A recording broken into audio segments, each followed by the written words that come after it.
Vamos a hablar esta noche del rey Felipe Augusto de Francia y de lo que sucedió con su primera esposa, Isabel de Henao. Así que ubiquémonos en el año 1184. Por esos tiempos, Felipe Augusto, que era el hijo de Luis VII, tenía 19 años y gobernaba desde hacía 4. Sí. Imagínense, un pibe. Lo habían casado con Isabel de Henao, una doncella no muy agraciada, hija de un noble rico. Pero el matrimonio no parecía funcionar del todo bien.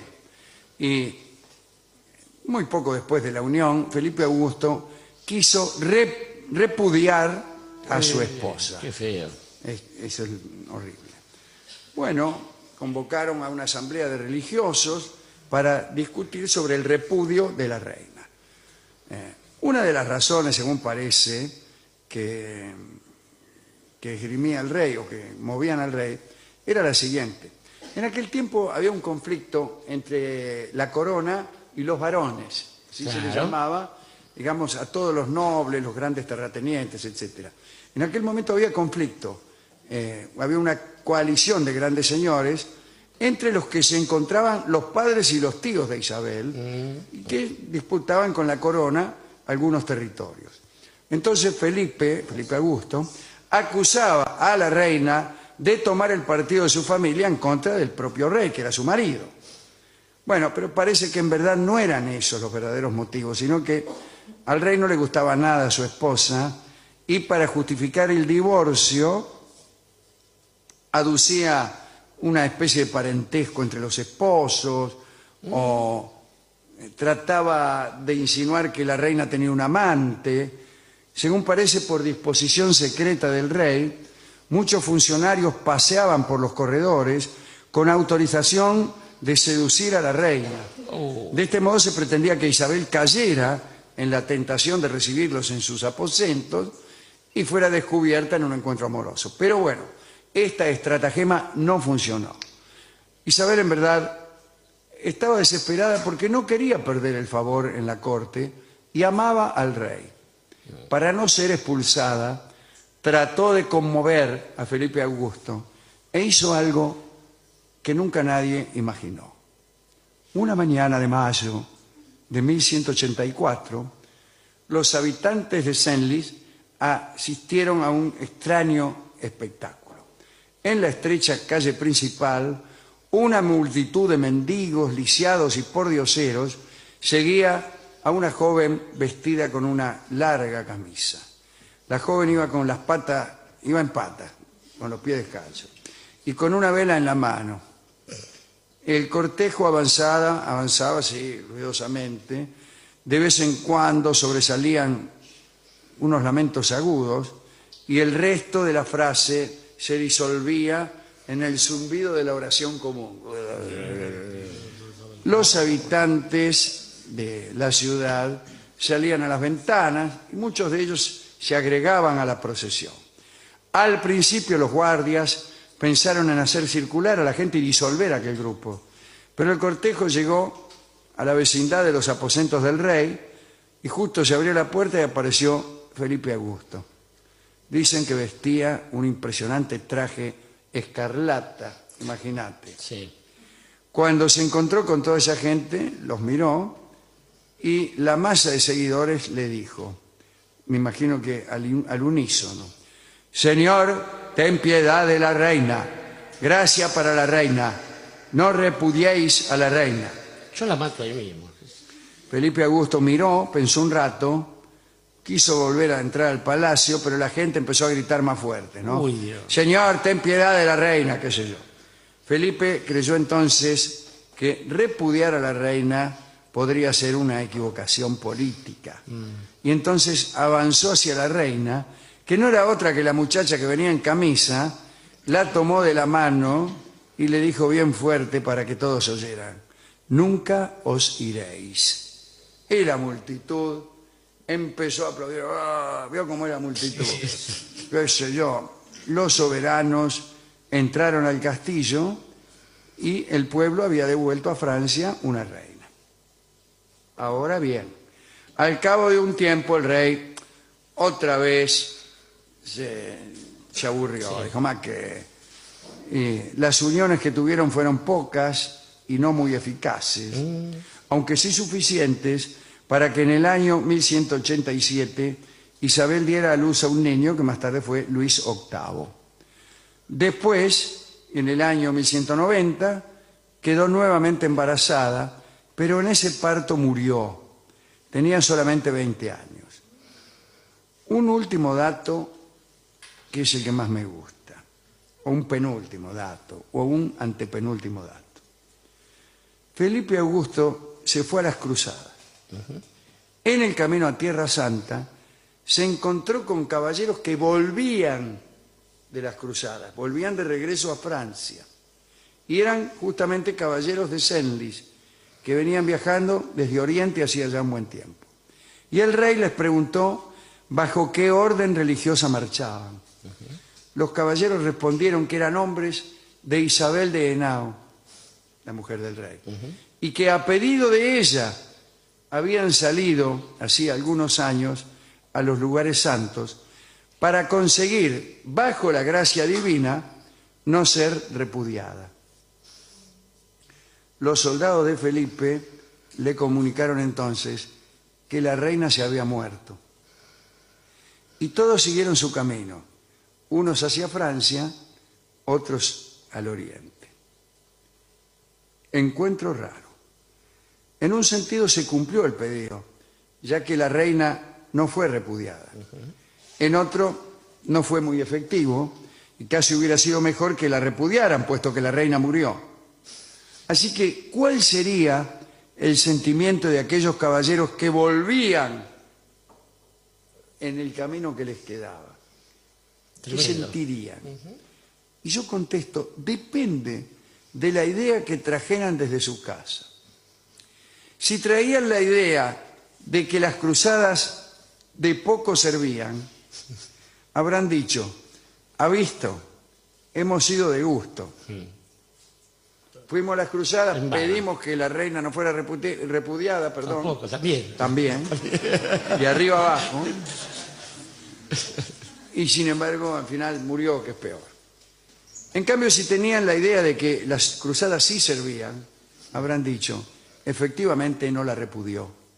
Vale la pena ir a Tierra Santa para conseguir gracias. A veces hay que saber bien lo que uno pide.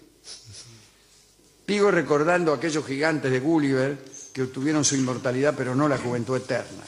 Digo, podrían haber pedido que la reina no se muriera en lugar de que no la repudiaran. Pero bueno, lo que cabe decir es esto. Pensábamos que aquel a quien pedíamos tenía buena voluntad. Difícil. Veamos qué pasó después.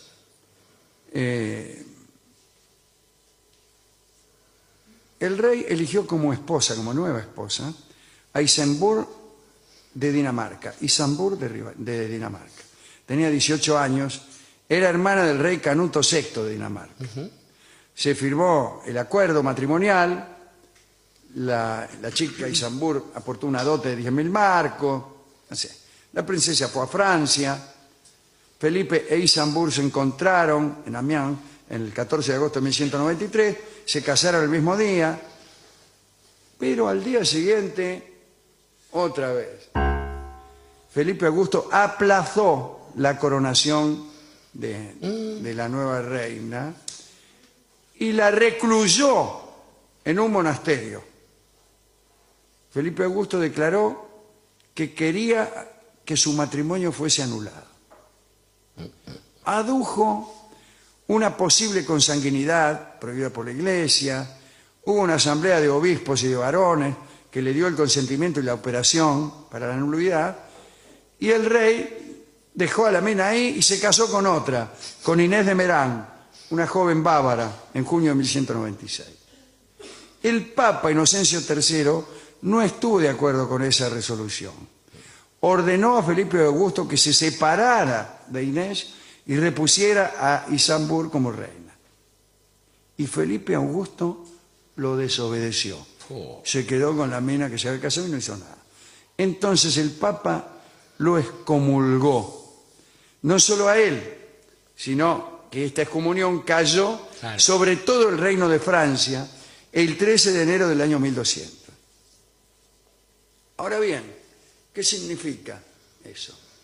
Bueno, que los asuntos que atendía la Iglesia en el reino de Francia no se llevaban a cabo. Por ejemplo, los bautismos. Por ejemplo, los casamientos. Por ejemplo, los entierros. Y el caos reinó en Francia. Era un registro civil. En la No iglesia en había, ese momento. no había registro de nada, pero además no enterraban a los muertos. Porque es toda la ceremonia, la extrema unción más la despedida Así del que santo. fíjese, no era una excomunión actual. No es como la que le hicieron valer al general Perón en su momento. Claro. O sea, no cayó sobre Fue para apoyar los el golpe, registros ¿no? Sí. civiles de la De nación, la nación. ni siquiera sobre las iglesias. No. Pero esta sí. Entonces, rápidamente, el rey organizó una reunión de reconciliación y la excomunión fue levantada. Pero durante el tiempo que duró, hubo caos en Francia. Pese a todo, a pesar de la reconciliación, Isambourg se quedó sin ser reina y el proceso de anulación matrimonial siguió su curso. Así que Felipe Augusto era en ese momento bígamo. El concilio de Soissons, que se celebró en marzo de 1201, terminó sin dar solución al problema. Felipe Augusto abrevió los debates renunciando a la anulación de su matrimonio. En julio de 2001, Inés de Merán, la nueva esposa, murió en Poissy De 1201. al dar... ¿1201 dije? No, 2001, por eso. Pero como es un año 1201, sí. Al dar a luz a un segundo heredero, Felipe, ¿no? Pero bueno, antes había nacido María, reconocida por el Papa. Bueno, Felipe, voy a contar un último asunto. Felipe Augusto tuvo un episodio curioso cuando fue a las cruzadas. En algún momento, en alguna batalla, en alguna situación de tensión extrema, quedó canoso de un momento para el otro. De golpe se volvió canoso. De un susto, solían decir cuando era chico. Claro. Ese se volvió canoso de un susto. Bueno, si hay un lugar donde uno bien podía asustarse, era en las cruzadas. Sí. Así que su cabellera blanca les recordaba a todos el origen que había tenido. Un susto, un jabón, un chucho, un julepe. 30 años y mirá qué viejo estoy, como dice Sí, el tango, sí, ¿no? sí, Que era la apariencia que debía tener Felipe Augusto. De hecho, tenía Felipe Augusto siendo un hombre muy joven, porque había partido claro. en cruzadas de 20 años nomás. Estaba pensando una cosa, es interesante ver que en algún momento, con esta cosa de las dinastías, los procesos que van definiendo la creación de los estados nacionales. Porque una cosa es la voluntad de la Casa Real, lo tenemos a Enrique VIII, algunos siglos después, repudiando de arriba abajo a cuanta esposa se le cruzaba y haciendo caer en cólera al Papa y ahí separando a la Iglesia Anglicana de la Iglesia Católica de Roma. Por eso nos llaman papistas por ahí. Después también esta historia del mismo Papa, de la autoridad eclesiástica. Cuando todavía no estaba tan consolidado el poder papal, que había que tener tropas, el tipo se ocupaba de un matrimonio del rey, caso contrario dejaba sin administración pública al Estado. Claro. A ver, si mi reino no es de este mundo, ¿en qué quedamos, hermano? Esto sigue pasando en los estados que están unidos al poder eclesiástico, como algunos en América del Sur. Y después, esta otra cosa, aquí era quien pedíamos, ¿no? La manifestación esa que venía. Las cosas no se le pedían al rey, porque el rey era una pieza más del señor que vive, el señor que peina canas desde siempre, que para llamarlo a Dios de algún modo. Aquí era quien pedíamos, es Dios. Entonces, ¿qué pasó? ¿Fue Dios el que impidió que se coronara aquel proceso? ¿Fue Dios acaso el que no quería que permaneciera para siempre Isabel de Henao en la corte de Felipe Augusto? ¿Fue Dios el que puso blancos los cabellos de Felipe Augusto como manera de decir, macho, si te vas a casar, pensalo bien? Porque lo que se ve en Felipe Augusto es que era un hombre de emociones inmediatas y de poca planificación. Primero, Isabel, Bueno, al rato que somos parientes, que no Sí, te hubo gusta. una que le duró una noche nada más. Claro, y la otra es la dinamarquesa, para irse con una chica bárbara, reponer una dinamarquesa con 10.000 marcos, realmente creo que es un poco un gesto estúpido. Y además no se le ocurrió de tener un amante. Y después, la multitud, digo, llegan y el tipo dice, está bien, no te irás nunca de aquí, y lo prometió. Es como la tele, se ve una ceremonia y cuando pasan cree que la vida no sigue, ¿no es cierto? Y entonces, bueno, por eso hay disturbios que están asolando la patria. Digo, da la impresión de que no solo es una sociedad muy ingenua, porque la misma sociedad sigue funcionando así.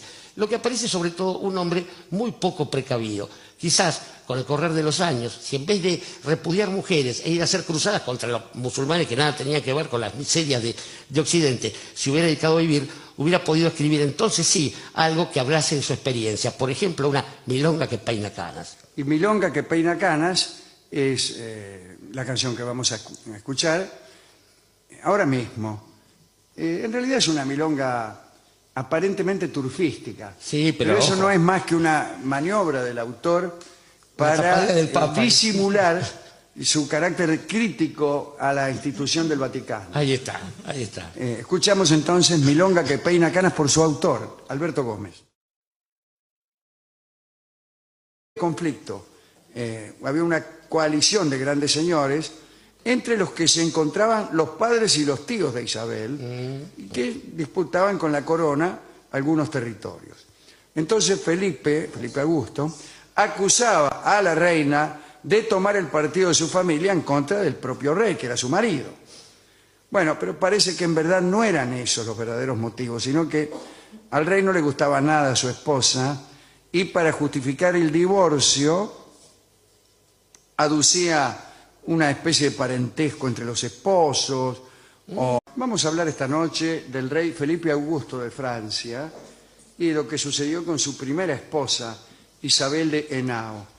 Así que ubiquémonos en el año 1184. Por esos tiempos, Felipe Augusto, que era el hijo de Luis VII, tenía 19 años y gobernaba desde hacía 4. Sí. Imagínense, un pibe.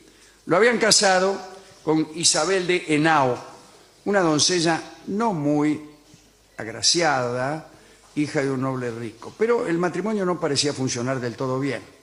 Y muy poco después de la unión, Felipe Augusto quiso repudiar a su esposa. Qué feo. Eso es horrible. Bueno, convocaron a una asamblea de religiosos para discutir sobre el repudio de la reina. Una de las razones, según parece, que esgrimía el rey o que movían al rey, era la siguiente. En aquel tiempo había un conflicto entre la corona y los varones, así se les llamaba, digamos, a todos los nobles, los grandes terratenientes, etc. En aquel momento había... trataba de insinuar que la reina tenía un amante. Según parece, por disposición secreta del rey, muchos funcionarios paseaban por los corredores con autorización de seducir a la reina. De este modo se pretendía que Isabel cayera en la tentación de recibirlos en sus aposentos y fuera descubierta en un encuentro amoroso. Pero bueno, esta estratagema no funcionó. Isabel, en verdad, estaba desesperada porque no quería perder el favor en la corte y amaba al rey. Para no ser expulsada, trató de conmover a Felipe Augusto e hizo algo que nunca nadie imaginó. Una mañana de mayo de 1184, los habitantes de Senlis asistieron a un extraño espectáculo. En la estrecha calle principal, una multitud de mendigos, lisiados y pordioseros seguía a una joven vestida con una larga camisa. La joven iba en patas, con los pies descalzos, y con una vela en la mano.